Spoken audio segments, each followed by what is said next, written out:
Merci. Alléluia. Je vous salue au nom de Jésus. Pour que vous m'aidiez à saluer votre voisin. Je bénis le Seigneur, le rendant des multiples actions de grâce pour le privilège qu'il nous accorde ce soir de nous tenir dans sa sainte et glorieuse présence. Que le Seigneur bénisse chacun d'entre nous et que Dieu bénisse également tous les internautes de partout où vous nous suivez. Que la bonne main du Seigneur soit avec vous. Nous, c'est le centre missionnaire Maladie. Nous accueillons sur toutes les plateformes de réseaux sociaux. Vous nous suivez sur Facebook, vous avez l'habitude de nous suivre sur YouTube, vous êtes en train de nous suivre sur TikTok, vous nous suivez sur Twitter, vous nous suivez sur Instagram. Que le Seigneur Dieu de grâce visite chacun d'entre nous et que la gloire de notre Seigneur Jésus-Christ se manifeste dans vos vies. Alléluia.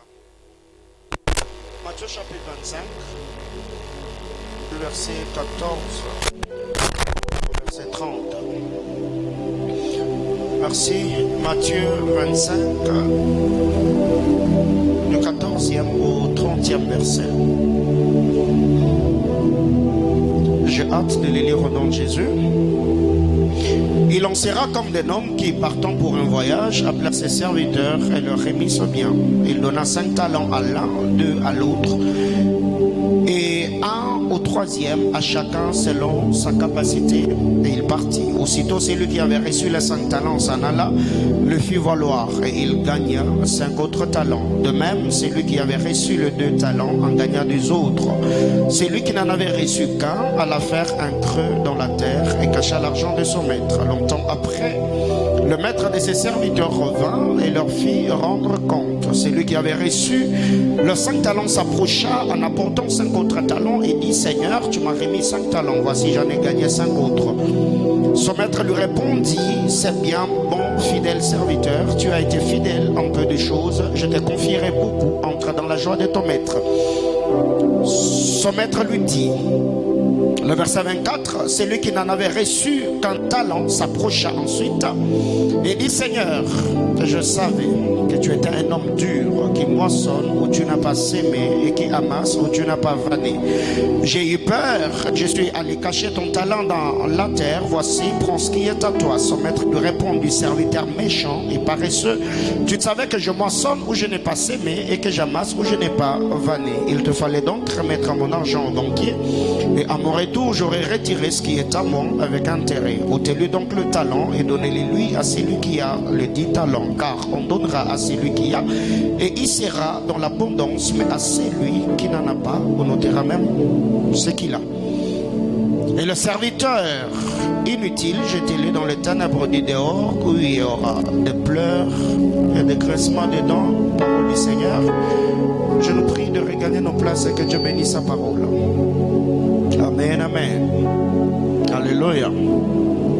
Bien-aimés dans le Seigneur, nous le savons très bien que depuis le début de ce mois d'avril, nous sommes en train de partager la parole du Seigneur autour du thème le petit renard qui ravage le vigne. Et là nous avons dit, ce petit renard ne s'attaque pas à n'importe quelle vigne, mais le petit renard s'attaque aux vignes qui sont en fleurs. Et nous avons dit que ici, la vigne dont il est question représente la vie, la destinée, le potentiel, le talent, l'habileté, le travail, les études, le mariage, l'onction, le ministère, bref, représente la vie et la destinée de quelqu'un.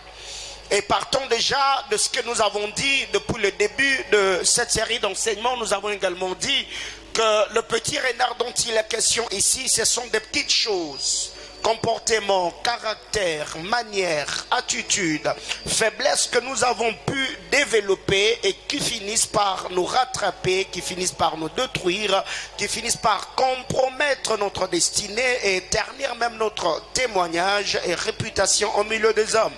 Et par-dessus tout, nous avons également dit que ce petit renard, ce sont des esprits impurs, des démons démons, de puissances de ténèbres qui s'attaquent à nos vies et à nos destinées. Et je crois que le dimanche dernier, nous bénissons le Seigneur pour le puissant culte pascal que nous avons eu par la grâce du Seigneur. Mais normalement, ça devait être le culte de projet, mais nous avons pu apporter la parole autour de la résurrection de notre Seigneur Jésus-Christ, et bien parlant de cette chose ouverte dans le livre de Luc chapitre 24. Donc cette semaine, je vais récupérer parlant autour de projet, parlant autour de la vie de l'homme, car ce qui est à savoir, le Seigneur a dit à Simon-Pierre, eh ben, tous ceux qui auront quitté maison, qui auront quitté famille, qui auront quitté leur terre, eh ben, ils auront les centuples dans ce siècle et la vie éternelle dans le siècle à venir.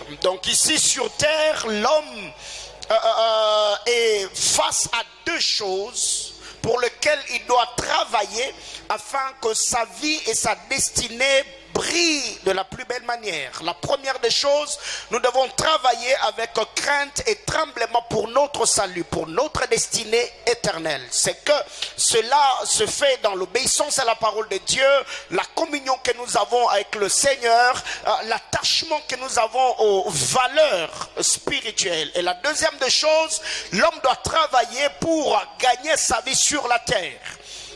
C'est que le Seigneur a dit le centuple sur terre. Le centuple, c'est une promesse qui plane sur la vie de racheter. Mais pour avoir accès à cela, il y a des principes que nous devons respecter. Il y a des choses que nous devons faire. Car nous l'avons toujours dit, la bonne volonté ne suffit pas, mais c'est la détermination qui atteint les objectifs que nous nous sommes assignés. Bien-aimés dans le Seigneur, il y a beaucoup de gens qui pensent que leur vie brillera. Ils feront des exploits sur terre seulement en priant. Prier, c'est une très bonne chose. Je suis un homme de prière. C'est depuis 10 heures que j'étais enfermé ici au bureau en train de préparer ces cultes en prière. Je prie beaucoup, je jeûne beaucoup, je cherche le Seigneur dans des montagnes et tout. Mais je suis en train de croire que la prière elle seule,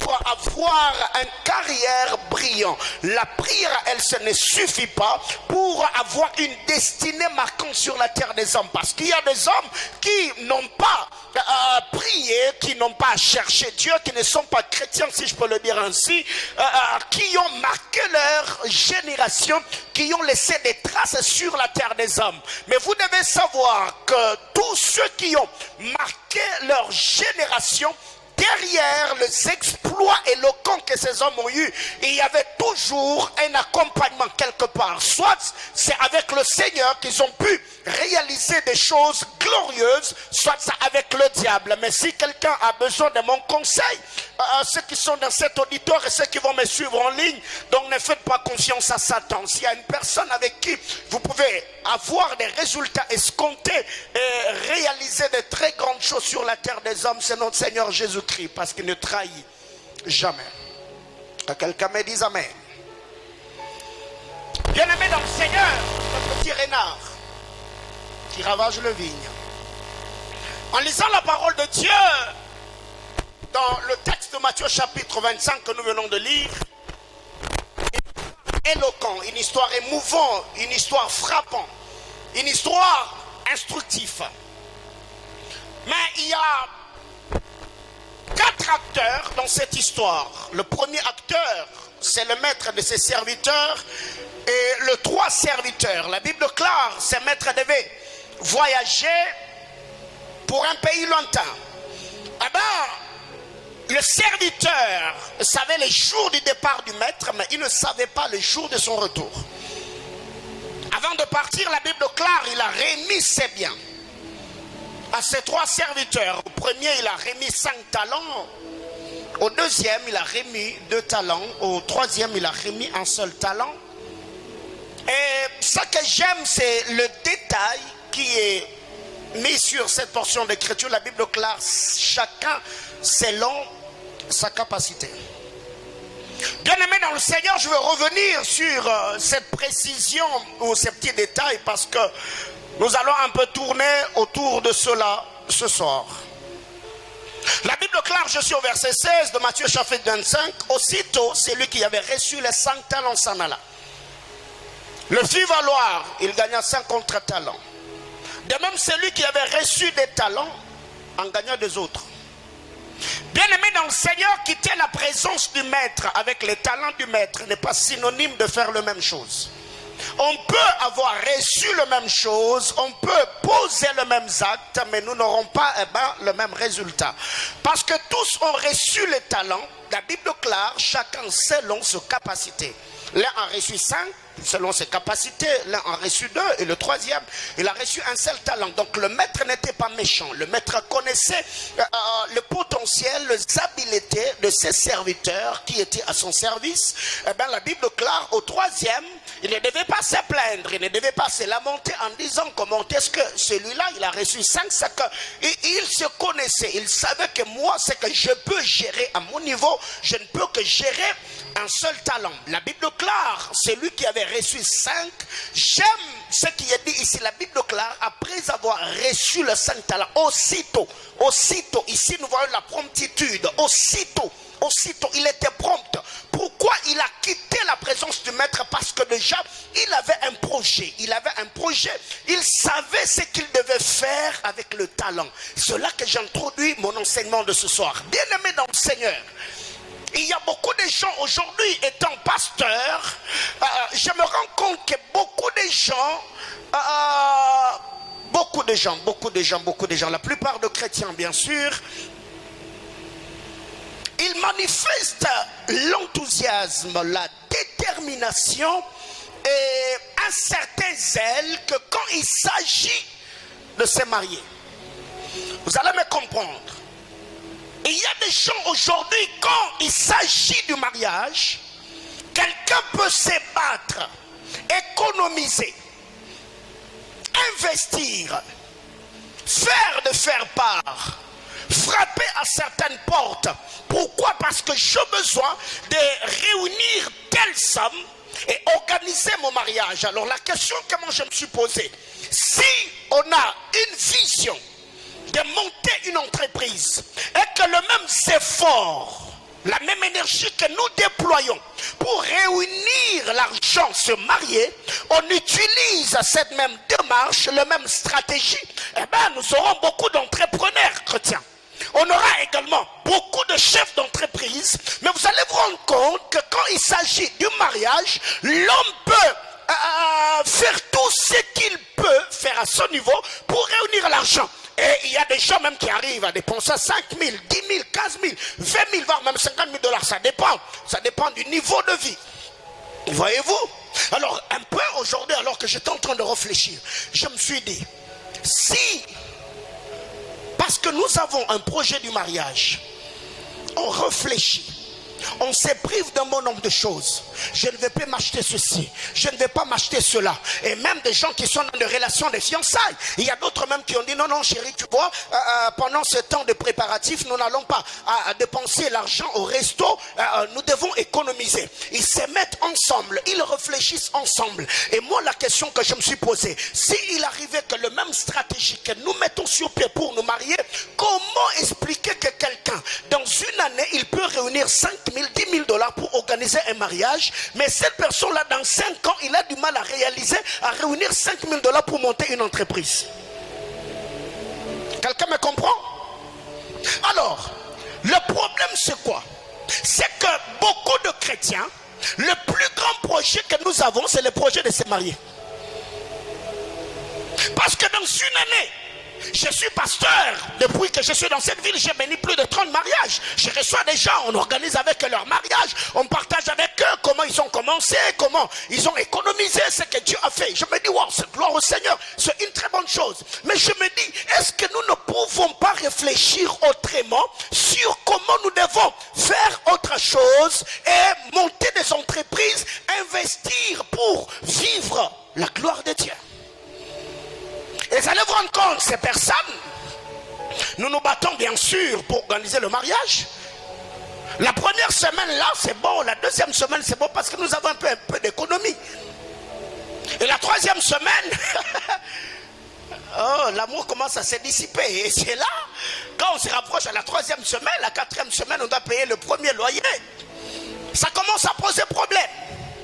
Alors moi je me dis, chers jeunes, ne vous battez pas seulement d'abord pour trouver de l'argent et vous marier, battez-vous pour avoir des sources et des revenus. Parce que tu peux te marier aujourd'hui, les gens peuvent t'accompagner aujourd'hui, les gens peuvent te soutenir aujourd'hui. Demain, celui qui t'a aidé avec 100, 200, voire même $500 pour organiser ton mariage, eh ben, il ne va pas payer ton loyer, il ne va pas nourrir tes enfants, il ne va pas habiller ton épouse. Alors qu'est-ce que vous devez faire?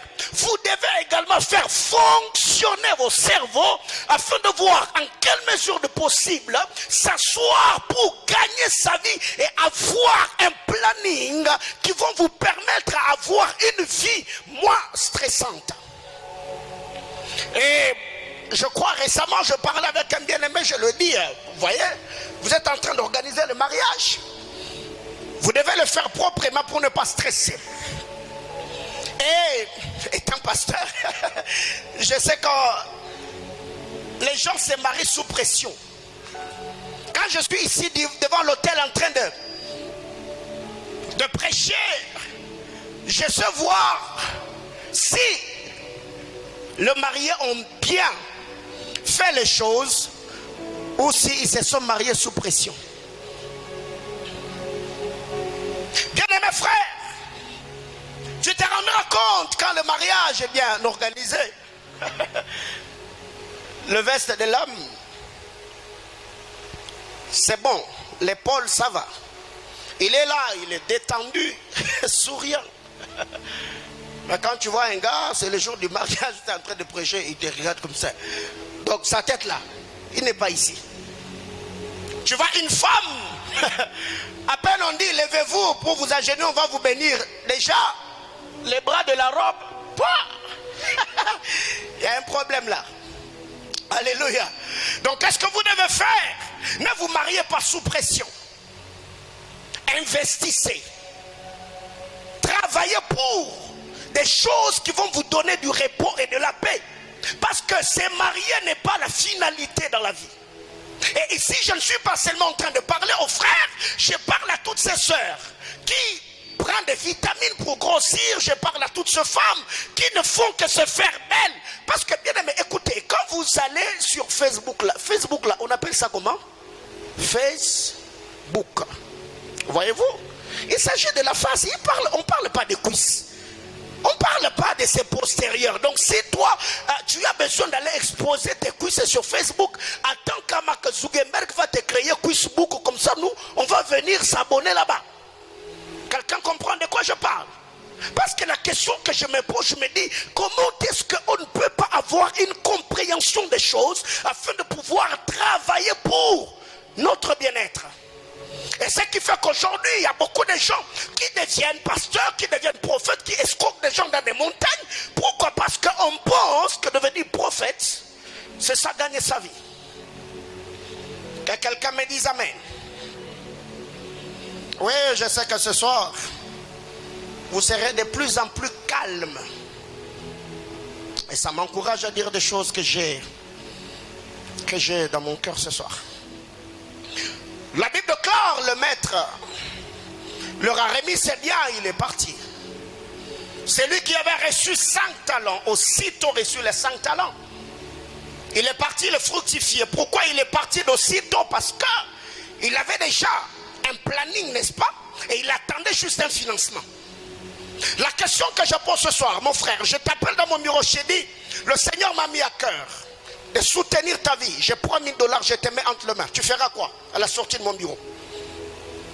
Eh bien, il y a des gens comme ça qui prient, Seigneur, bénis-moi. Le Seigneur va te bénir pour que tu fasses quoi avec l'argent? Bien aimé dans le Seigneur, Dieu finance les idées. Est-ce que quelqu'un comprend de quoi je parle? Dieu finance les idées. Ne demandez pas à Dieu de l'argent. Présentez à Dieu des idées et demandez à Dieu de vous soutenir dans ce que vous avez comme projet. Et il y a des gens qui vont dans les montagnes. Mungu, Unipero Makuta. Bien mes frères, écoutez, les billets de banque ne vont pas tomber sur la montagne. Faites tourner vos cerveaux, réfléchissez avec le Seigneur. Travaillez, vous qui étudiez, donnez-vous à ce que vous faites. Car la vie ne tourne pas que tout autour de l'église. églises, la vie ne tourne pas que tout autour de la prière. La vie ne tourne pas que tout autour des visions. Nous avons des choses à faire sur la terre des hommes. C'est pour cette raison que vous allez vous rendre compte. Aujourd'hui, il y a des musulmans qui sont en train de devenir de plus en plus forts. Au-delà de faire leur prière, ce sont des gens qui travaillent et qui investissent. Et regardez aujourd'hui, au Congo, au lieu que les entreprises naissent, c'est les églises et les ministères qui sont en train de naître. Et comme retombé, nous savons ce que nous avons aujourd'hui. Nous vivons ce que nous vivons aujourd'hui. Alors, étant pasteur, je ne vais pas avoir une église des hommes et des femmes frustrés. Je ne vais pas avoir une église des hommes et des femmes qui ne passent leur temps qu'à prier, à parler en d'autres langues. Mais non, je suis de ceux qui croient que j'aurai des hommes et des femmes qui vont travailler de manière influente et vont marquer leur génération. Oui, tu attendais que je dise, je décrète et déclare alors que je suis en train de bénir ta vie. La Bible clare, celui qui a reçu 5, celui qui a reçu 2, celui qui a reçu un seul talent, eh bien, tous les trois, ils ont quitté la présence de leur maître, mais ils ne sont pas allés faire la même chose après ces cultes. Les hommes avec qui je vais m'entretenir ce soir sont ceux qui vont rentrer pas, s'enfermer dans leur chambre pour prier, mais non, mais ce sont eux qui vont entrer au-dedans d'eux pour faire sortir les choses enfouies, les idées, les choses qui leur passionnent. Il faut le mettre par écrit afin de l'accomplir déjà dès le mois prochain. Parce que dans ces cultes, il y a une onction particulière qui va couler après cet enseignement. J'entends quelqu'un me dire amen. La Bible déclare après cela, ils sont partis. Après un moment, le maître est rentré. Après le retour du maître, la Bible déclare, il appela tous les trois serviteurs, celui qui avait reçu 5 talents. Il s'est présenté, il a dit, maître, j'ai reçu, tu m'as donné 5, j'ai fructifié, j'ai reçu 5 autres. Je t'ai donné 10 talents. Il n'a pas dit, maître, j'ai gagné 5 autres, mais j'ai bouffé 2. Je te remets d'abord le 5 que tu m'as donné, je t'ajoute 3. Non, il a gagné 5 talents, il a présenté au maître le 5 talents gagnés et le 5 talents qu'il avait reçu. C'est lui qui également qui avait reçu des talents, s'est approché, il a reçu des autres talents. Donc il a fructifié les 2 talents et il a remis à son maître 4 talents. Alors j'aime ce qui est dit ici. La Bible clare, quand le maître regarde le serviteur, il y a 2 qualificatifs attachés à la vie de ces hommes. Il leur dira, bon et fidèle serviteur.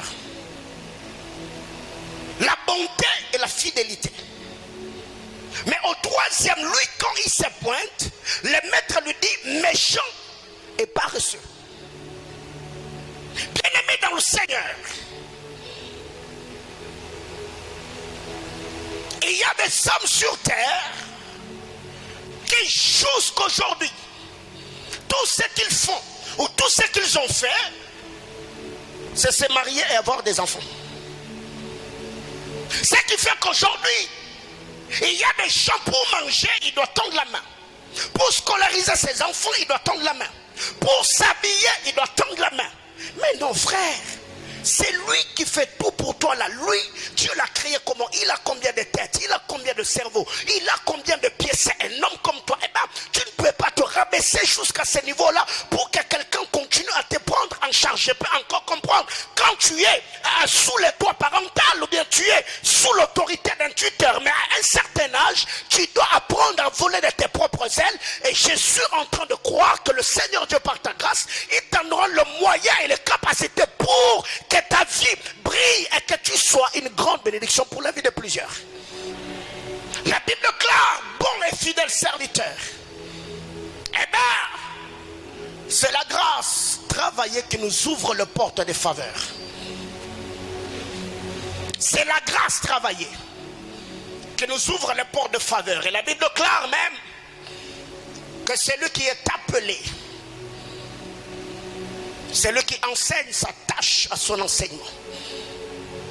C'est quand on travaille la grâce que la grâce finira par nous ouvrir les portes de faveur. La Bible déclare dans cette histoire que quand Ils se sont présentés devant le maître. Ben, le maître a dit aux deux premiers, bons et fidèles serviteurs, entrez dans la joie de votre maître. Et l'autre, le maître a donné de l'ordre, ôtez-lui le seul talent. Donnez-le à celui qui a 10, car on notera, on donnera à celui qui a et il sera dans l'abondance. Et à celui qui n'a pas, on prendra même le peu qu'il a. Mais il n'a pas, on prendra quoi? Alléluia.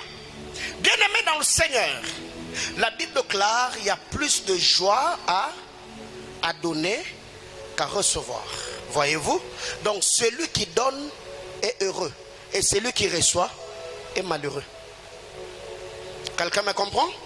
Parce que la main de celui qui donne est toujours au-dessus de celui qui reçoit. Bien-aimés frères, dépendez de Dieu, ne dépendez pas des hommes. Et je crois que ce soir, moi et toi, on va prier.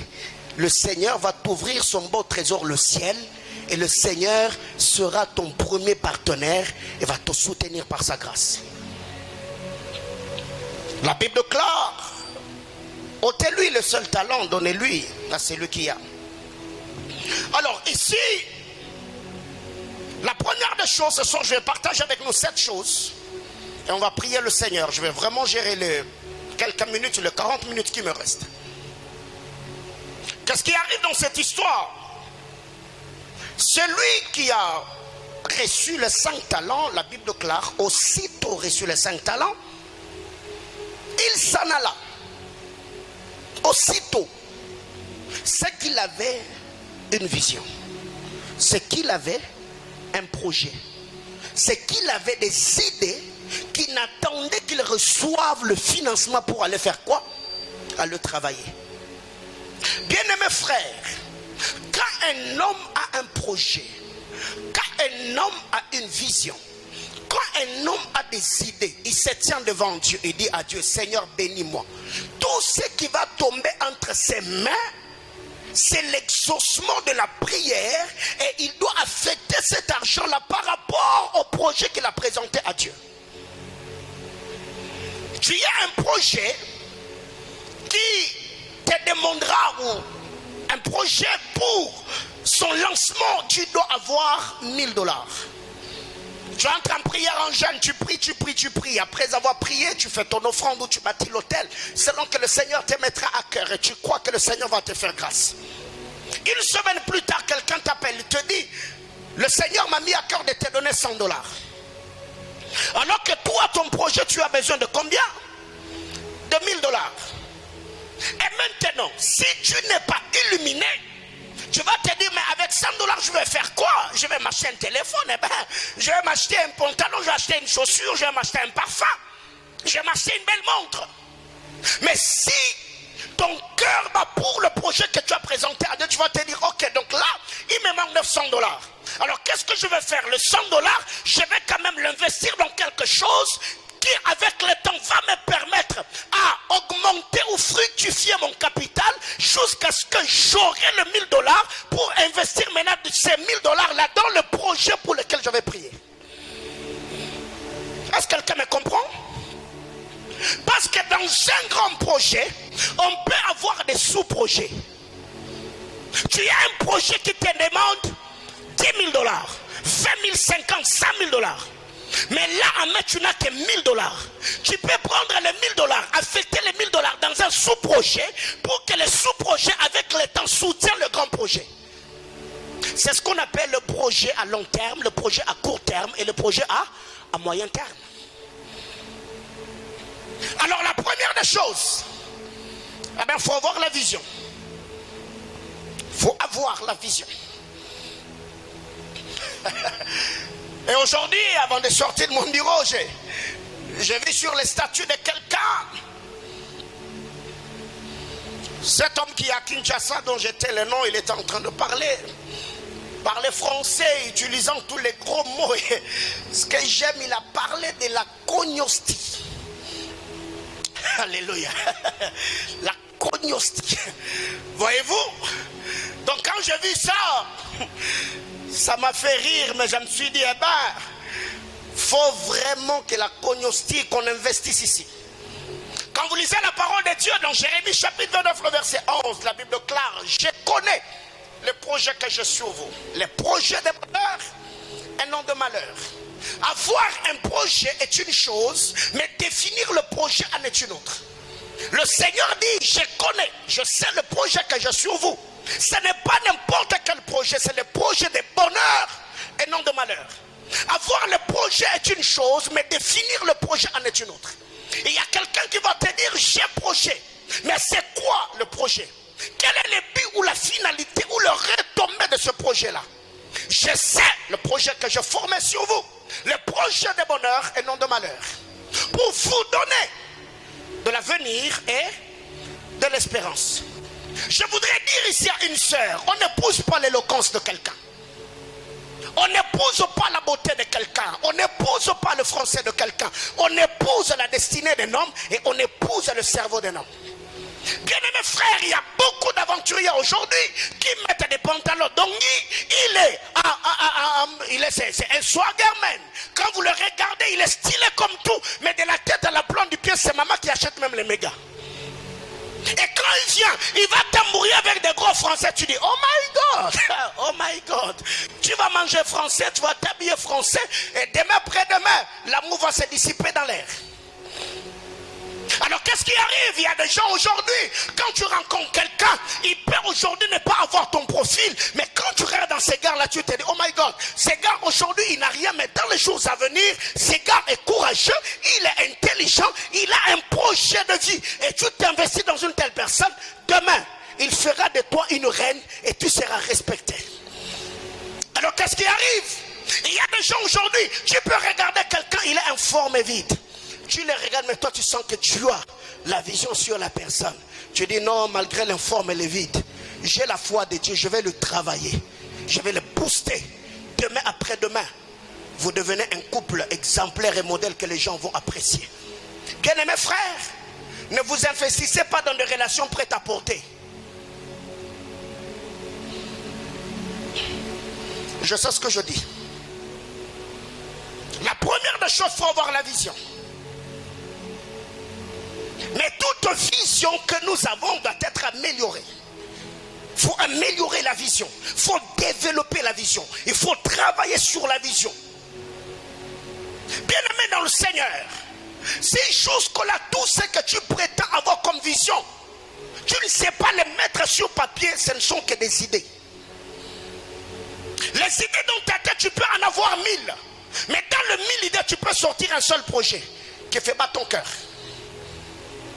Et beaucoup de gens d'ailleurs, au-delà même d'avoir des idées, ils n'ont que des souhaits et des volontés. Je souhaite.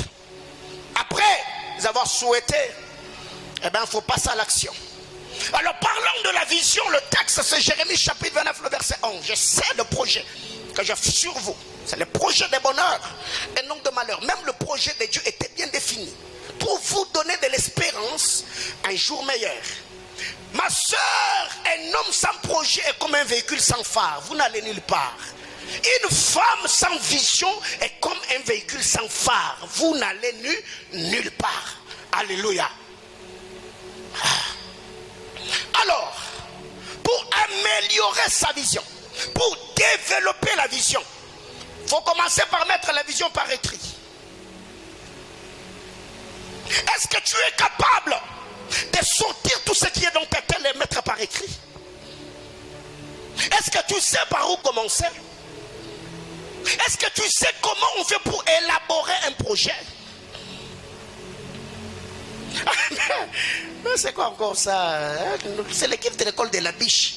Il faut parler spiritualité.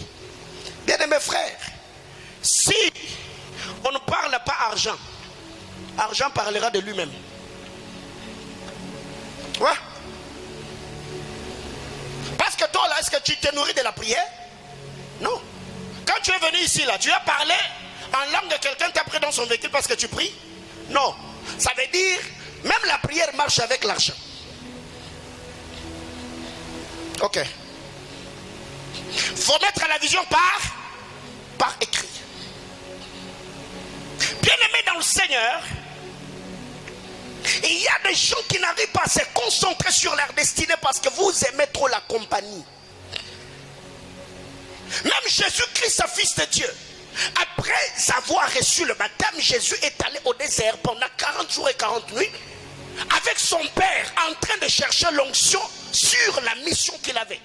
Il avait une vision, sauver le monde, régénérer l'homme, payer, racheter l'homme par le prix de sa croix sur, le prix de sa vie sur le bois de la croix. Mais pour cela, Jésus se lui a demandé la solitude où il s'est retiré dans la montagne, dans le désert, un jeune homme de 30 ans. Et le diable est venu les tenter dans ce désert-là. Bien-aimés dans le Seigneur, commencez par mettre ce que vous avez en tête par écrit. Écrivez-le. Qu'est-ce que vous voulez faire? Commencez quand même à mettre cela par écrit. Même quand le Seigneur parle de la prophétie qui était un projet de Dieu pour Israël, Dieu a dit à Habakkuk que la prophétie soit faite comment? Qu'on le mette par écrit, pas sur des papyrus mais sur des tables de pierre, afin qu'on fasse quoi? Qu'on la lise comment? Couramment. Bien-aimés frères, tout ce que vous avez en tête, ayez le temps de le faire sortir. Cochez, mettez cela par écrit. Et tu ne peux pas mettre ces choses par écrit, le faire sortir en toi si tu ne sais pas te retirer. Un lieu calme où tu es seul face à ta destinée, tu es en train de réfléchir. Alors qu'est-ce qui arrive? L'homme moderne, on aime tellement la distraction. Quand on est en prière, on est distrait. Quand on est face à nous-mêmes, on est distrait. Quand on est face au diable, on est distrait. On est distrait partout.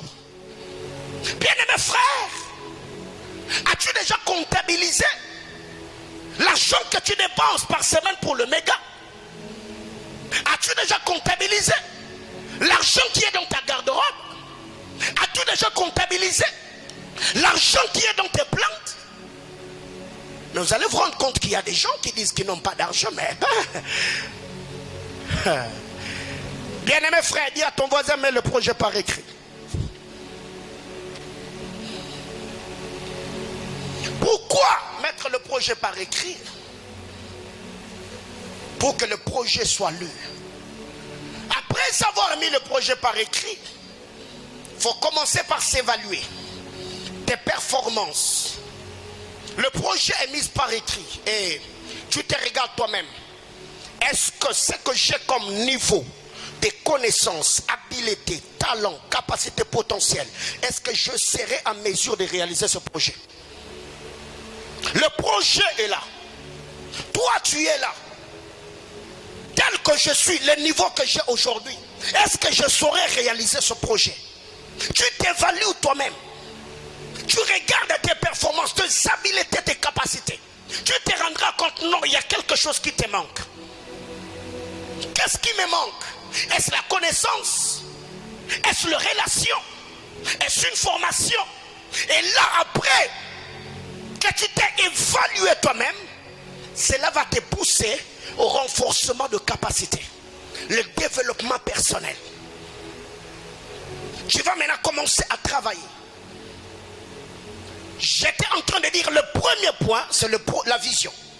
Le deuxième, le sous-point dans la vision, il faut que la vision soit mise par écrit.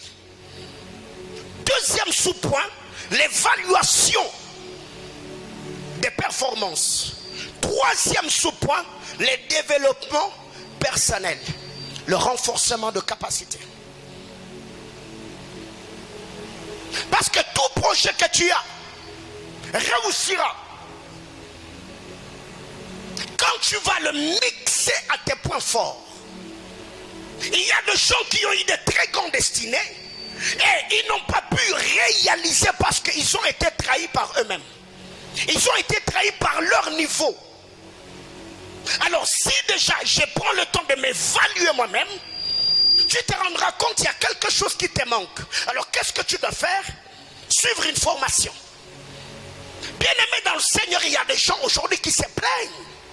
Oh non, je n'ai pas fait de grandes études parce que papa n'a pas de moyens. Mais aujourd'hui, il y a des formations, il y a INPP, il y a des formations je ne sais pas, en esthétique, il y a des formations de gauche à droite. Et aujourd'hui, nous avons beaucoup de licenciés au Congo, mais qui font rien. Licencié beaucoup de Français. Il est sorti de l'université, mention grande distinction, mais il est sous le manguier en train de jouer aux dames. Et là, quand vous regardez son âge, je me dis, il y a quoi dans la tête de Congolais? Alors que vous allez vous rendre compte qu'au temps de nos pères, il y avait plusieurs ateliers, ébénisterie, menuiserie, maçonnerie et tout. Et nos pères nous ont fait grandir avec ce qu'ils avaient fait comme formation. Et aujourd'hui, nous avons beaucoup de diplômés, nous avons beaucoup de licenciés, nous avons beaucoup de ceux qui ont des diplômes universitaires. Mais vous vous rendez compte que le pays est au bas de l'échelle. Est-ce que nous ne pouvons pas, chers Congolais, réfléchir autrement? Le renforcement de capacité. Il faut travailler sur le développement personnel. Et notre sous-point, il ne faut pas négliger des réactions instinctives. Il ne faut pas négliger les réactions instinctives. Dans l'élaboration de ton projet, tu dois très bien prêter attention à ce qui te touche dans le plus profond de ton être. La réaction instinctive. Qu'est-ce que ton instinct te dit quand tu es en train de prier pour le projet? Quand tu es en train d'élaborer le projet? Quand tu es en train de te faire former? Qu'est-ce que ton instinct te dicte? Bien-aimés frères, tout homme, surtout, tout homme qui a reçu Jésus comme Seigneur et Sauveur, bien-aimés frères, il y a toujours l'instinct spirituel qui est activé par le Saint-Esprit, qui peut te pousser à prendre des bonnes décisions et de très bonnes résolutions, ce qui va te conduire au bon port de ta destinée, et tu verras ta vie briller de la plus belle manière. Il faut prêter attention aux réactions instinctives. Il y a plusieurs personnes, ça l'est déjà arrivé. Tu y es à l'arrêt et tu veux entrer dans un véhicule, tu sens l'esprit te dire n'entre pas. Tu restes là et après on te dit que ce véhicule-là a connu un accident. Il t'est déjà arrivé sûrement. Peut-être la nuit tu revenais d'une fête, tu voulais prendre une voie, tu sens, ton instinct te dit ne prends pas cette voie. Mais pourquoi quand il s'agit de faire le choix du conjoint, vous écoutez votre instinct? Pourquoi tu l'as choisi? J'ai senti. Oh, mais aussi par rapport au projet, tu ne peux pas sentir. J'ai ça, j'ai ça. Oui, si tu as senti, parce que tu y es amoureux ou amoureuse, mais aussi par rapport à ta vie, il faut écouter ton instinct. Le Saint-Esprit parle toujours. Alléluia. Il ne faut pas mépriser les réactions instinctives. Il faut écouter Dieu. Un autre sous-point, toujours dans le premier point, il faut être bien entouré. Il faut être bien entouré. Même quand vous lisez la parole de Dieu, Ésaïe, après avoir reçu la pensée de Dieu, la Bible déclare, Ésaïe a pris des hommes dignes de foi, les témoins de foi. Même Néhémie, quand il est allé faire l'inspection de la muraille, Néhémie n'a pas pris n'importe qui, bien-aimé. Bien-aimé frère, soyez sélectifs. Quand il s'agit de la prière, tu dis, quand c'est la prière, je vais prier avec tel frère. Quand c'est parler à faire, je vais parler avec tel frère. Alléluia. Et il y a des groupes et des sous-groupes dans vos amitiés. Quelqu'un comprend de quoi je parle? Il faut être bien entouré. Même la Bible déclare, la mauvaise compagnie fait quoi? Corrompt les bonnes mœurs. Jésus-Christ, il avait une vision. Mais avant de confier sa vision, la Bible déclare, il est allé à la montagne. Il a prié toute la nuit. Il appela ce qu'il voulut. Donc Jésus était sélectif. Il n'a pas appelé n'importe qui. Non, il appela ce qu'il voulut et ce qu'il voulut vint. Il en établit 12 pour être avec lui avant de les envoyer. Bien-aimés frères, ne soyez pas amis de quelqu'un par pitié. La question que vous devez vous poser dans votre amitié là, tu es l'ami de l'autre, pourquoi? Pourquoi il te garde dans sa vie? Il y a par moments des gens qui sont restés vos amis par pitié. On refuse de te blesser. Et de telles personnes ne vont pas te respecter. Est-ce que ça t'est déjà arrivé où vous êtes amis, vous êtes à 4 à 5, mais à un moment, tu te rends compte que 3 autres ou 4 s'étaient retrouvés quelque part. Ils ont parlé sur un bon nombre de choses, alors que toi tu étais libre. Mais on ne t'a pas associé à cela. Mais après ils viennent t'informer, non, on avait vu une sortie. Sûrement ils se sont dit, lui là s'il vient, il va venir seulement pour manger, il ne va pas contribuer. Alors que faire? Avant qu'on te dise ouvertement qu'on ne veut plus de ton frère, retire-toi. Tu ne vas pas mourir si tu restes chez toi. Bien aimé, à un certain âge, on ne doit plus quémander l'amitié. À un certain âge, on ne peut plus quémander l'amour. À un certain âge, on ne peut plus quémander ces choses. Non, tu dois être avec les gens, pas des gens qui te tolèrent, mais des gens qui te traitent à ta juste valeur. Mais aussi, on ne peut pas te traiter à ta juste valeur si toi-même tu ne sais pas te mettre en valeur. Frère, yo ta so bobine atamula ngama yo so mbakate. Esa mulimuni. Tu respectes ton neni. Yo zaka na mbongo te. Même les transports pas foutre l'eau. On doit respecter autant. Est-ce que quelqu'un comprend de quoi je parle? Oui. Il faut te mettre en valeur. Beaucoup de choses à dire. Un autre sous-point, il faut prendre en compte, quand tu as une vision, il faut prendre en compte les critiques des autres. Même s'ils te critiquent méchamment, dans leur méchanceté, toi tu peux te perfectionner. Est-ce que quelqu'un me comprend? Quelqu'un peut venir parce qu'il veut saboter ce que tu fais. Il te dit non, tu n'as pas bien fait. Mais écoutez, ne sois pas sur ta défensive. Par les exigeantes, les propos, les méchants propos des autres, toi tu peux te perfectionner. Parce qu'ils t'ont dit tu n'as pas bien fait, tu dis ok, je vais m'arranger. Mais au moins toi tu sais que dans leurs propos c'est la méchanceté et l'ingratitude. Ils ne veulent pas te reconnaître, ils veulent te diminuer. Mais comme eux ils travaillent pour te diminuer, toi tu prends leurs méchants propos pour te développer, pour travailler. Demain après-demain tu seras excellent. Pour que nous soyons où nous sommes, il y a des hommes qui nous ont critiqués, il y a des hommes qui nous ont reprochés, il y a des hommes qui nous ont fait asseoir. On a pris leurs remarques avec beaucoup de sérieux, on a travaillé et aujourd'hui, on donne ce que nous donnons, nous avons les résultats que nous avons. Bien aimés frères, être toujours sur la défensive, c'est aussi synonyme d'être petit. Parce que même le grand Lionel Messi, il a un entraîneur. Mais cet entraîneur-là peut-être n'a pas eu un parcours brillant. Mais quand il est avec toi, il te dit non, là tu n'as pas bien joué, là tu n'as pas bien joué. Pourquoi? Il te traite durement, il te critique pour que quand tu mettras la bottine et le maillot, que tu puisses briller sur le stade. Alors qu'est-ce qui arrive? Quand il te critique, vous êtes à deux, dans un groupe de personnes. Mais quand tu brilles sur le stade, tu fais crier et le supporter et lui-même. Alléluia. Il faut prendre en compte le critique. Mais autre chose, il faut définir le timing pour la réalisation de la vision. Il faut définir le timing.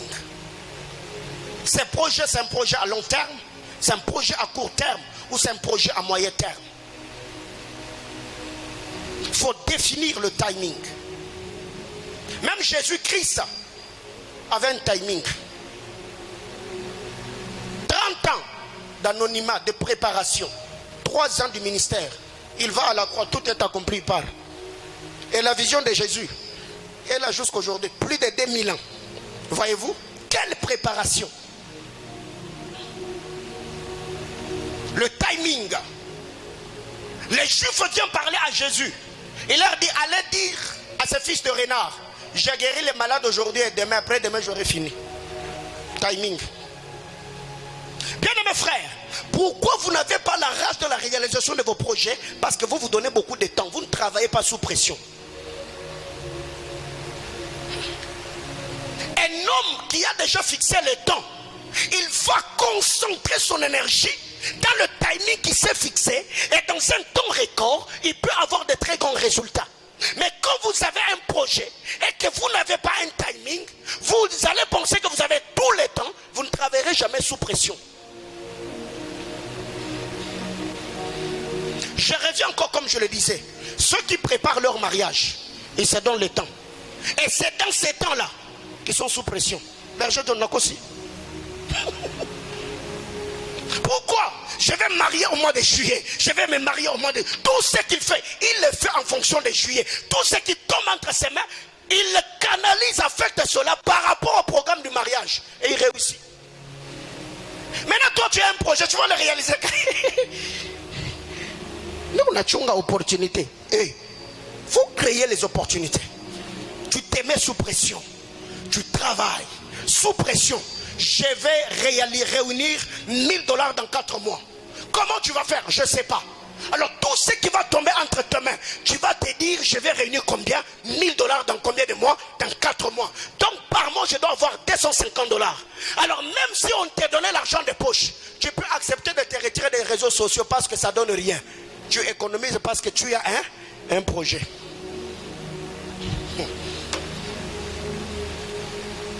Vous savez qu'aujourd'hui il y a beaucoup de gens, pendant que toi tu te connectes là, Zuckerberg devient de plus en plus milliardaire. Les séries télévisées que vous suivez, ceux qui les ont tournées là, ils s'enrichissent. Quand toi tu vas sur Facebook là, tous ceux qui sont sur Facebook ne sont pas sur Facebook parce qu'il manque à faire. Il y a des gens qui se font de l'argent sur Facebook. Quelqu'un me comprend? Et toi tu vas sur Facebook penser que tous ceux qui sont sur Facebook, ils vont pour rire, mettre des lol, des kékéké et des mder. Et toi quand tu es en train de rire là, il y a des gens qui sont en train de gagner leur vie. Pour moi, les réseaux sociaux, c'est pour le ministère. Et tout ce que je mets sur Facebook, ça cadre avec l'église. Je n'expose pas ma vie. Ou quand tu vas, je ne sais pas, dans un restaurant, tu bois du jus, tu mets sur Facebook. Tu as acheté une nouvelle chaussure, tu mets sur... C'est quoi ça? Comment expliquer que tu es sur Facebook, tu n'as que 45 ans sur Facebook, mais ta galerie photo, il y a de plus de 800 photos. Tu es qui? Tu es mannequin?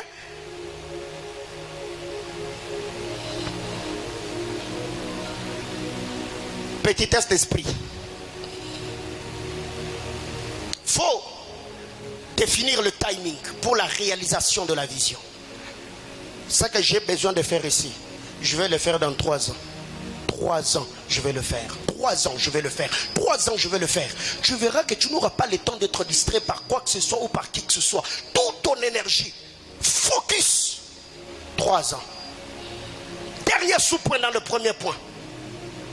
Il faut également connaître l'endroit où la vision sera utile, où la vision sera bien consommée. Où est-ce que ta vision sera utile?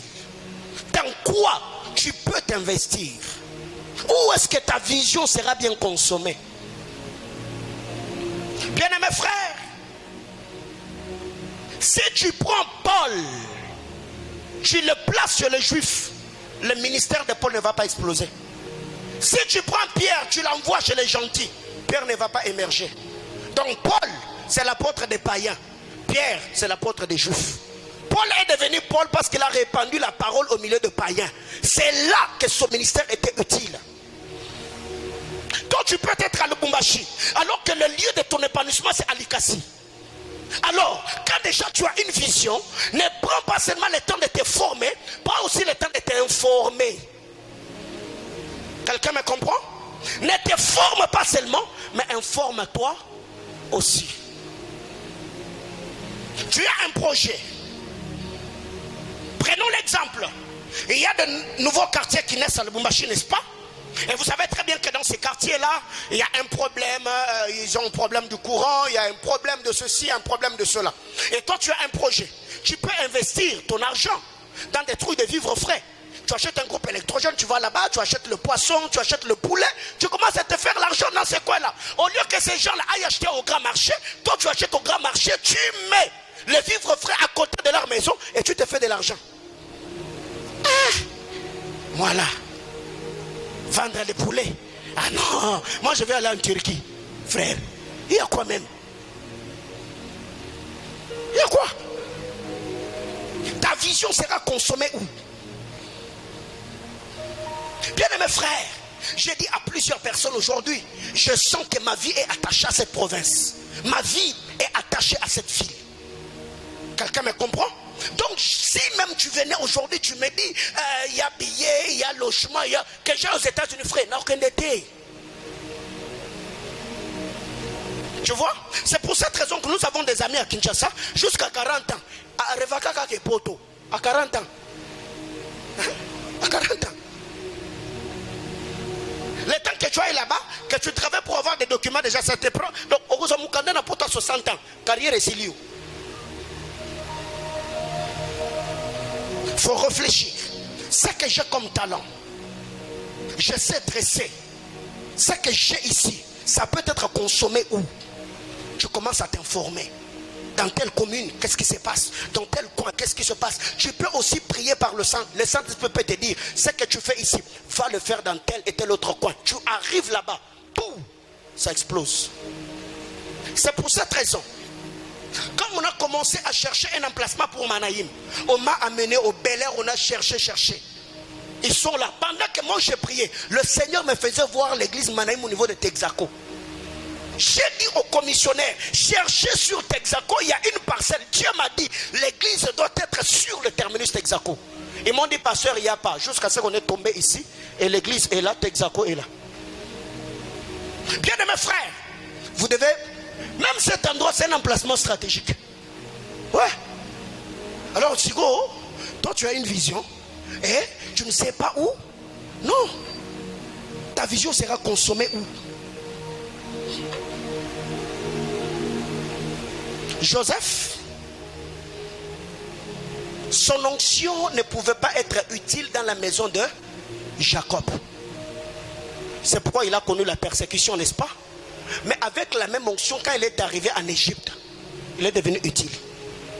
Bien-aimé frère, tu peux être à quelque part, tu penses que les gens te haïssent, alors que Dieu ne te voit plus là-bas. Vous vivez certaines persécutions pour rien. Alors apprenez à bouger avec Dieu. Quand la nuée bouge, bouge avec Dieu. Tu peux rester dans une histoire qui souffre pour rien, alors que Dieu ne te voit plus. Bouge. Une amitié. Tu sens que c'est devenu du forcing. Frère, bouge avec Dieu. Alors, deuxième chose, tout ce que j'ai dit là, c'était dans le premier point. Deuxième chose, après avoir eu la vision, après avoir réalisé tous les sous-points que je venais de dire, il faut l'engagement. L'engagement ou encore une très bonne motivation. Acte chapitre 23, le verset 14 et le verset 21. Il y a des hommes qui ont manifesté un certain engagement. Même si leur motivation était impure, parce que ces hommes cherchaient à tuer Paul. La Bible déclare, ils se sont engagés avec imprécation, en disant on ne va pas manger, on ne va pas boire si Paul ne meurt pas. Un engagement. Ils se sont engagés.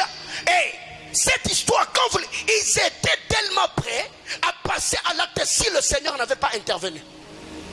Bien aimé frère, la question que je me pose, c'est de voir quelqu'un, il vient à peine de commencer l'entreprise qui n'a pas encore de racines, mais il joue déjà au boss. C'est les gens qui travaillent, lui quand il arrive quelques minutes, il est tout le temps au téléphone. Mais non, il faut être là. L'engagement. J'ai la vision, mais je dois être engagé. Je dois manifester le zèle, la motivation. C'est ce qui fait qu'au Congo, nous n'avons pas beaucoup de leaders. Nous n'avons pas beaucoup de leaders influents. Pourquoi? Parce que beaucoup de leaders ne sont pas engagés. Il a la vision, mais il veut que d'autres personnes soient impliquées dans sa vision plus que lui-même. Tu es petit, tu n'auras pas de très grands résultats. Un grand leader est celui qui est au front avec les autres. Ça, c'est ça que j'ai aimé avec le président ukrainien. Ouais. Il ne s'est pas retiré dans des bunkers, non. Altier Sokoto, à un terrain. Frère, et vous motivez votre me soutenir. Venez au Congo. Jésus. Il nous avait promis qu'il allait.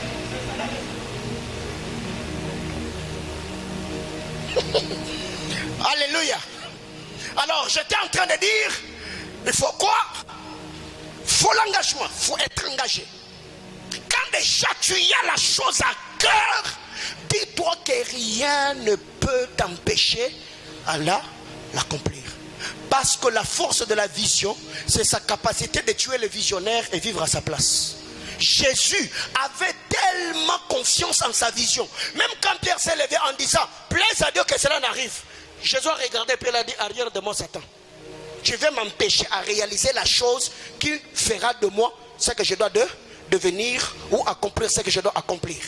Il est sur le chemin de la croix. Les femmes sont en train de pleurer sur lui. Il leur a dit, hey, qu'est-ce qui vous prend? Fille de Jérusalem, ne pleurez pas pour moi. Pleurez pour ses enfants, pour vous et pour vos enfants. Parce que moi, je suis en train d'accomplir ce pourquoi je suis venu sur terre. Engagement. Bien-aimés frères, si tu as la vision, qu'est-ce que tu es en mesure de faire pour l'accomplissement de ce qui te passionne? C'est pour cette raison que vous allez vous rendre compte, beaucoup de gens n'ont que des rêves, beaucoup de gens n'ont pas de vision. Quand tu rencontres des difficultés et d'opposition, qu'est-ce que tu es prêt à déployer comme énergie pour que ce que Dieu t'a dit s'accomplisse? Ça, c'est ce que moi j'ai connu. Bien, mais quand tu as une vision, quand un homme a une vision, frère, quand il y a une vision, frère, tu n'as pas besoin de dire aux gens que j'ai la vision. Non, non, non. On va voir la manière dont tu te conduis pour ce que Dieu t'a dit. Alors il y a des gens, ils prétendent avoir un ministère. Il a besoin qu'on les supplie, qu'on l'exhorte. Cher ministre de Dieu, il faut beaucoup prier, il faut craindre Dieu, il faut lire la Bible, il faut lire les livres. Oh frère, quand tu as la vision, tu n'as pas besoin que quelqu'un d'autre le motive. C'est ta vision, c'est ta propre motivation. N'attends pas que les serviteurs, que les engagés, je ne sais pas, que les travailleurs viennent ou non. C'est toi qui détiens les clés. Tu arrives, c'est toi qui ouvres l'entreprise en premier. C'est toi qui bénis la journée dans ton bureau et tu commences le travail. S'il doit venir quelqu'un, quand c'est 7 heures, les boss ont toujours été là. Mais, il faut regarder les boss du Congo. Frère, quand vous allez sous d'autres cieux, j'apprécie beaucoup des blancs.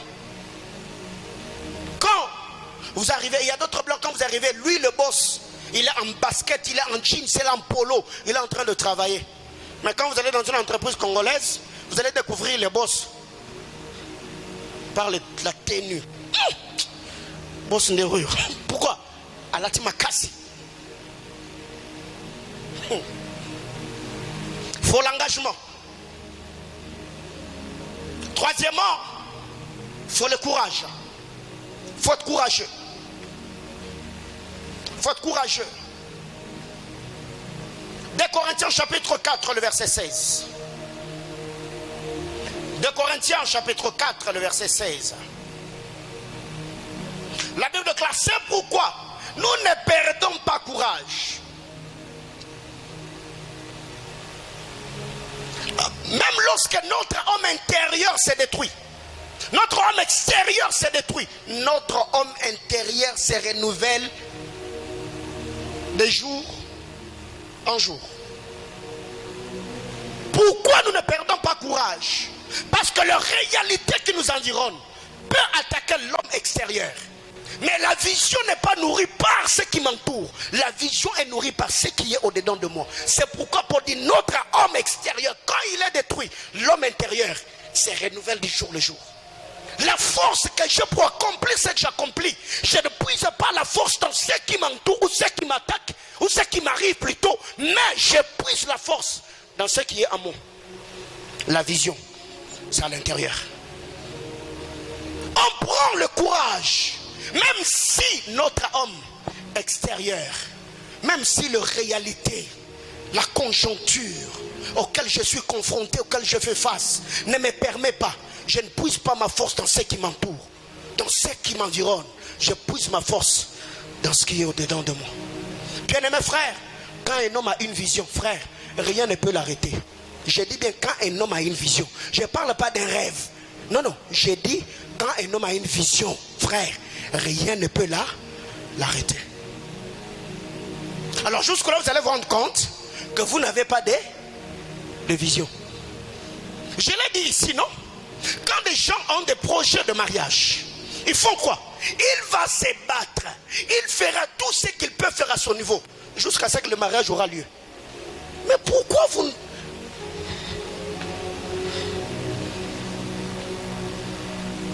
trois choses. À part le courage. Ici sur ce point, je voulais dire, la plus grande peur qu'un homme doit avoir, ce n'est pas craindre que ta vie se termine un jour, mais il faut craindre que ta vie n'ait jamais commencé un jour. Beaucoup de gens ont peur. Oh, je vais mourir. Non, non, non, non, non, non. Je n'ai pas peur de la mort. J'ai peur de mourir sans pour autant commencer ce que Dieu devait faire avec moi. Ne craignez pas que votre vie se termine. Craignez plutôt qu'elle n'ait pas commencé. Et pour qu'elle commence, il faut prendre le risque. Bien-aimés frères, regardez les femmes qui mettent au monde. Vous allez vous rendre compte combien elles souffrent, combien elles travaillent, combien elles se tordent de douleur jusqu'à ce qu'elles portent l'enfant. 4. La passion.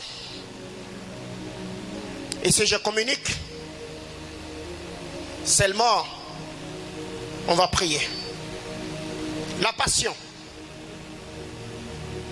Bien-aimés frères, les hommes qui ont de vision sont caractérisés également par une chose, la passion. Ils sont passionnés de ce qu'ils font.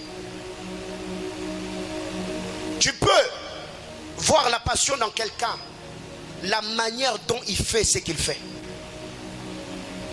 Et il y a par moments certaines images que nous voyons. Le jour où j'ai assisté, je crois, à un mariage, je crois que c'était en 2017 ou 2018, j'étais avec quelques bien-aimés sur la table. Et dans la salle, il y avait 4 photographes qui prenaient des images. Mais j'ai vu un jeune garçon passionné. Sa manière de prendre les photos était différente. Les autres étaient là, mais lui, il attirait presque, il avait attiré l'attention de tous ceux qui étaient. Je crois que c'était le mariage de maman, Ange Papa a dit quelque chose comme ça. Et ce gars-là était la manière de prendre les photos. Je me suis dit, waouh, ce gars, il ira très loin. Il avait des postures à lui. Et même quand il prenait des photos, il faisait tout pour que tous ceux qui étaient là puissent toujours lui donner le sourire avant de prendre l'image. Passionné. La passion produit l'excellence. Ouais. Parce qu'un homme qui fait les choses de manière, il fait les choses passionnément. Bien mes frères, il va sortir de la généralité, il va travailler la loi de la spécificité, la particularité. Il sera attentionné par des petits détails. Comment expliquer 4 ans, 5 ans, tu fais les choses de la même manière. On ne sent pas une touche particulière. Tu n'es pas passionné. Quand il y a la passion, on n'a pas besoin d'être boosté. Non, non, non, non, non, non. Je fais ce que j'aime. Et je le fais très bien. 5. La passion, c'est 1 Corinthiens chapitre 9, le verset 23. Vous allez les lire à la maison. 1 Corinthiens chapitre 9, le verset 23. 6. Quantième, 4e. 5. Ok, 5. La concentration.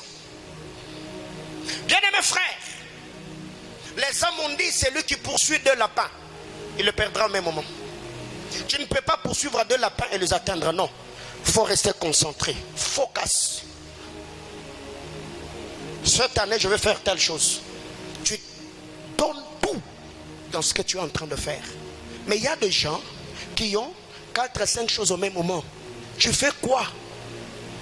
Tu vas où? Qu'est-ce qui te passionne? La concentration. Quand vous lisez la parole de Dieu, l'apôtre Paul dit, je cours pas comme à l'aventure, je bats pas comme battant l'air. Pourquoi? Focus. Même ceux qui courent dans le stade, ils courent avec un seul objectif, de faire quoi? De remporter le prix. Même si ceux qui sont de l'autre côté sont en train de crier, frère, c'est lui qui va se concentrer sur ceux qui sont en train de les huer, il va perdre. Mais quand tu sais, frère, je vais d'abord courir, je vais vous répondre avec les trophées à main. Alors qu'est-ce qui arrive? Le diable est expert dans les détournements de l'attention et la concentration des hommes. Tu peux être concentré dans... C'est le temps où tu dois vraiment te donner. C'est là que le diable prend la décision de te donner des coups. Pourquoi? Parce qu'il veut te désorienter. Quand tu es désorienté, directement, tu perds la concentration, tu perds l'équilibre. Et tu verras que tes forces, ton énergie sera éparpillée. Focus, ça c'est la décision que j'ai prise. Tout ce qui va venir, ça va tomber dans mes oreilles, ça va s'éparpiller. Moi là, focus, c'est servir Jésus-Christ à où? Ou rien. Parce que si tu perds ton temps à répondre à ceux qui t'attaquent, bien aimé frère, ton échec il va encore se moquer. Mais réponds-le par les succès. Quel type de succès? En restant concentré sur ce que tu es en train de faire. Alors combien d'entre nous aujourd'hui, au lieu de travailler, tu te mets maintenant à entendre le raconta. Oh, tel a dit, tel a dit, tel a dit. Et maintenant tu prends le temps de commencer à répondre. Tu vas chercher ces gens-là. Est-ce que toi tu penses qu'en allant chercher ces personnes-là, c'est ce qui va les pousser à arrêter de parler? D'ailleurs, le fait de te déplacer, ça va le réjouir. Pourquoi? Parce qu'il va sentir que les pics, ça t'a touché. Ouais, c'est comme ça que ça se passe. Quand déjà quelqu'un parle mal de toi et tu te déplaces pour aller le chercher, c'est toi qui es faible. Les hommes ont dit on répond, l'imbécile on répond par le... Réponds-le par le succès, par la réussite. Que les gens te critiquent, que les gens se moquent de toi. Ne prends pas ces temps-là de commencer à répliquer. Énergie gaspillée. Dernière chose, il faut avoir l'attitude positive. L'attitude positive. Quand vous lisez la parole de Dieu dans le livre de 2 Rois chapitre 6, l'histoire de la femme Sunamite, elle était là, l'enfant mort. Son mari lui pose la question, pourquoi tu veux aller voir l'homme de Dieu? Est-ce que tout va bien? Elle dit à son mari, tout va bien. Pourquoi? Parce que si elle avait dit à son mari que l'enfant est décédé, Élisée a un retard. Peut-être l'onction d'Élisée ne fonctionne pas comme l'onction de Jésus. Jésus, même après l'enterrement de Lazare, il peut le ressusciter. Alors cette femme-là, connaissant l'attitude de son mari, elle a dit, si j'ai dit à cet homme-là que l'enfant est décédé, et pas qu'à. Alors, non, l'enfant va bien. Et même quand Géasi, l'homme de Dieu, le serviteur d'Élisée, est venu à sa rencontre, Élisée lui a posé la question, est-ce que tout va bien? Même réponse. Elle a dit à Élisée et à Géasi, ça va. Quand est-ce qu'elle a versé le larme? C'est quand elle est arrivée au pied d'Élisée. Bien aimé frère, il y a d'autres choses que tu peux sortir que dans la présence de Dieu. Ouais. Ça ne va pas. Quand les hommes, est-ce que ça va? Oui, ça va. Ça va. Ça va? Oui, ça va. Mais quand tu es dans la présence de Dieu, frère, pleure, verse le larme. Seigneur, quand tu sors, tu essuies les larmes, tu gardes le sourire. Là, c'est aussi la mentalité des bagarreurs. Mais beaucoup de gens aujourd'hui, à peine on t'a demandé est-ce que ça va?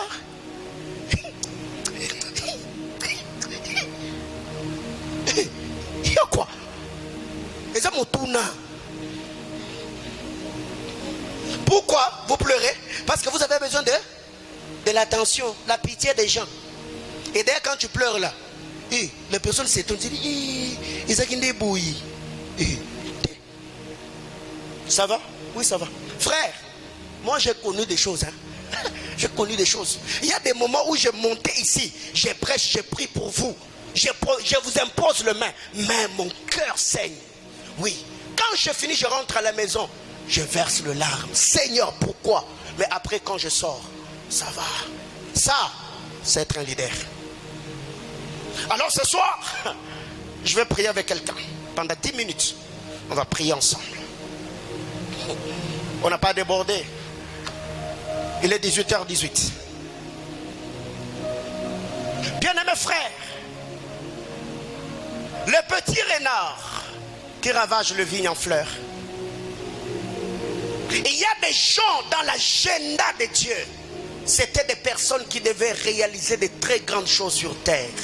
Frère, les jours que tu arriveras au ciel, tu seras étonné quand Dieu te montrera le profil de ce que tu devrais réaliser. Tu dis, ah Seigneur, zong sanga te esoye ozonga sauter. Tous les jours de ma vie, tout ce que je fais, j'essaie de le calquer. Même si c'est avec imperfection, mais au moins, je ne dois pas aller loin du périmètre de mon appel. Quand je dis tout ce que je fais, tout, je le calque à l'appel. Tout ce que je fais, vision. Vision. Bien-aimés frères, ce soir, je vais prier avec quelqu'un. Beaucoup d'entre vous, vous êtes dans une juridiction prophétique, peut-être tu as déjà reçu une prophétie, peut-être une déclaration, peut-être par la voix instinctive. Tu sais que moi sur terre, Dieu m'a appelé à faire telle et telle autre chose. Tu peux prendre la décision de faire les choses autrement. Tu peux prendre la décision de faire les choses différemment. Après ces gens de cultes, frère, tu ne peux pas à peine sortir des cultes et tu te connectes, c'est que tu n'as rien compris. À moins peut-être c'est pour les affaires. Tu ne peux pas, après ces gens de culte, à peine arriver à la maison, tu vas t'asseoir sur le canapé, la télécommande à main. Non. Il y a ces gens de culte, quand tu sors de l'église, tu as d'abord besoin de t'enfermer dans ta chambre. Tu prends le temps de réfléchir sur ta destinée. Tu as déjà quel âge? Tu as quel âge? Tu as 20 ans, 25 ans, 30 ans. Tu penses que tu as encore tout le temps? Mais non. Et même si tu es une sœur, est-ce que Dieu t'a envoyé sur terre pour que tu sois épousée? Pour que tu mettes au monde? Mais non. Il y a des choses à réaliser avec Dieu. Est-ce qu'on peut être debout, s'il vous plaît, pendant quelques minutes? Bien-aimés frères, quand Dieu m'a appelé, le Seigneur m'a dit qu'à ma vie est attachée l'onction de la prospérité. Et je vous dis, je le dirai et je le répéterai dans cette église, que Dieu nous a dit que cette église est une église de décideurs influents. On ne va pas devenir influent seulement par la prière, non. On doit occuper des postes stratégiques dans la nation. On doit occuper des postes stratégiques dans la ville, dans des institutions étatiques, dans des entreprises. On doit être entrepreneur et créateur de richesses. Et par la grâce du Seigneur, même si tu n'en avais pas la volonté, le fait que ta vie soit exposée à cet autel, tu te retrouveras réalisant ou accomplissant certaines choses, même sans ta propre volonté. Ok. Oh my God. Lève ta main droite. Suis-moi dans la prière. Seigneur Jésus, je prie que ta grâce vienne sur ma vie. En cette saison, je demande par ton Esprit Saint, révèle-moi ce à quoi je suis appelé. Que la puissance de Dieu me rende capable d'accomplir la mission qui est attachée à ma vie. Je demande au nom de Jésus que tous les parasites, que toute puissance satanique qui m'empêche à travailler selon le plan de Dieu soit paralysé au nom de Jésus. Je libère mon potentiel, je libère ma destinée, je libère ma connaissance, je libère mon savoir-faire. Je prie au nom de Jésus que l'onction du Saint-Esprit soit sur ma vie. Je demande que le Saint-Esprit me donne des idées qui vont me permettre d'accomplir la mission qui est attachée à ma vie. À ma Père, dans le nom de Jésus, je veux devenir créateur de richesses. Il est dit dans ta parole, je vous donnerai la force d'acquérir les richesses. Je me tiens dans ta présence. Je parle au nom de Jésus. Que le ciel entende le son de ma voix et que ma vie devienne influente. Au nom de Jésus. Yes. Mets tes deux mains sur ta tête et tu vas prier. Ces gens de culte, ce sont des cultes spectaculaires. Bénis ton cerveau. Dans Matthieu chapitre 25, cet homme avait une intelligence obscurcie. Alors que les autres sont allés investir, lui il est allé creuser un trou, il a caché l'argent. Il était intelligent, mais son intelligence n'était pas libérée. Oui, tu peux faire plus que ce que tu fais. Tu es capable de réaliser plus que ce que tu réalises. Que ton intelligence se libère. Que Dieu libère tes facultés psychiques, mentales.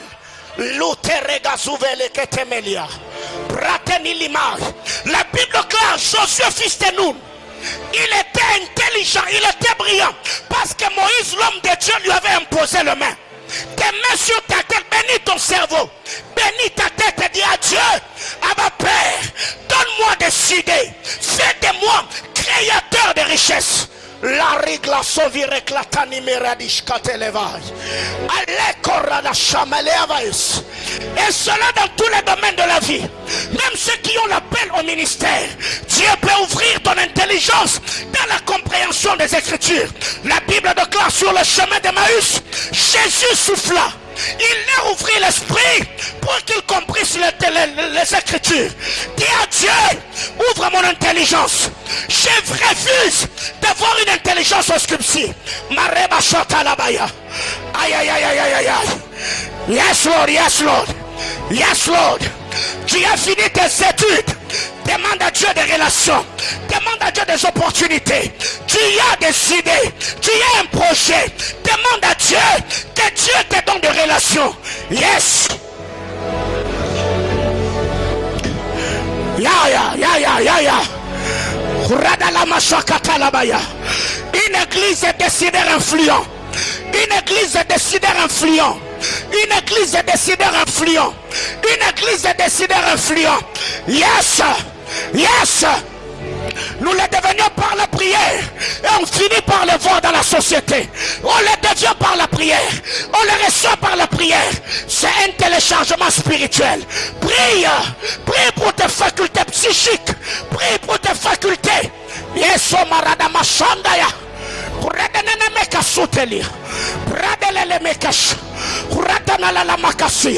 Que tu sois homme, que tu sois femme, Dieu ne t'a pas envoyé sur terre pour que tu sois seulement épouse de quelqu'un. Mais non, non, non, non, non. À ta vie attachée une mission, à ta vie attachée une destinée. Esther était reine, Déborah était juge, Myriam était prophétesse. Tu peux prier le Seigneur que Dieu te garde dans le couloir de ton appel, que Dieu te rende utile, que Dieu te l'obradiketovich, que la grâce du Seigneur soit attachée à ta vie et que l'onction qui accompagne ce ministère et cette église te rende effective. L'orenage. Yes Lord, yes Lord, yes Lord.